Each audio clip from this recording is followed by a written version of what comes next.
মুসলমান যা করবে সব হালাল। মুসলমান দুই তরিকায় যা খায় সব হালাল, দুই তরিকায় যা করে সব হালাল। এক নম্বর রেজায়ে মাওলা, দুই নম্বর সুন্নতে রাসূলুল্লাহ। আল্লাহর ভয় নিয়া করে, নবীর তরিকা মতো করে। যেই বান্দা ওই দুই পয়েন্টে কাজ করে তার সব প্রত্যেকটা কাজ হালাল।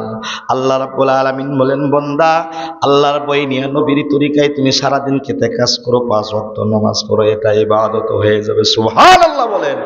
এ মুসলমান নবীর উম্মত, আল্লাহর ভয় নিয়া নবীর তরিকায় তুমি বাজারে যাও, দোকানদারি করো, সুন্নাত সুন্নাত।